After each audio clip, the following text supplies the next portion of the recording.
Bonjour, dans cette vidéo, je vais vous montrer les étapes du montage de la slackline. Dans un premier temps, on va mettre une bâche autour de l'arbre, on va venir mettre une sangle autour de cette bâche et on va placer le cliquet à l'intérieur. Ensuite, sur l'autre arbre, on va mettre une bâche également avec la sangle.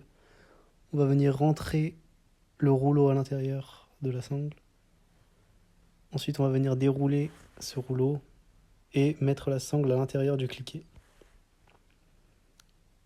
Ensuite, on va venir tendre le cliquet en faisant des allers-retours, puis le bloquer pour assurer la sécurité et on va ensuite enrouler avec le reste de la sangle autour du cliquet.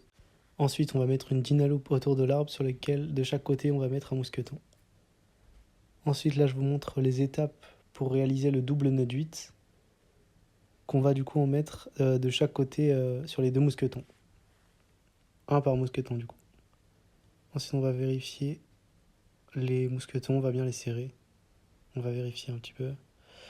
Sur l'autre arbre, on va mettre une dynaloop également qu'on va venir croiser.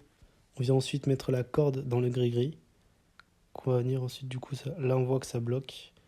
Et on va du coup attacher le gris-gris au mousqueton qu'on a attaché sur la dynaloop. Ensuite, on vérifie un peu les cordes. On va ensuite mettre le petzel dans la corde. Il va nous permettre de mieux tirer, enfin de mettre plus de force quand on va tirer. On l'attache au mousqueton. Ensuite, on va venir faire un nœud d'arrêt pour assurer la sécurité. Là, on vient tester la slackline. Ensuite, du coup, on va passer au démontage. On enlève le nœud d'arrêt dans un premier temps. On détend le gris-gris, puis on décroche le mousqueton. On va venir décrocher les nœuds de 8, puis enrouler la corde. Ensuite, on va enlever la dynaloop qui était accrochée à l'arbre. On va enlever les mousquetons. Ensuite, on va plier cette dynaloop. On va ensuite dérouler la sangle qu'on avait mis autour du cliquet, débloquer le cliquet, enlever la sangle du cliquet.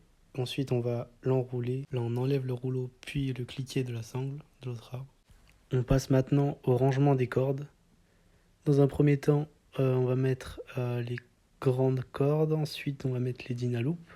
On va passer désormais au mousqueton qu'on va venir accrocher directement au sac. Il y a un emplacement fait pour ça. Ensuite, on va venir mettre la sangle qui est enroulée avec le cliquet dans cette trousse qu'on va mettre à l'intérieur du sac. Ensuite, on va venir mettre par-dessus la bâche et c'est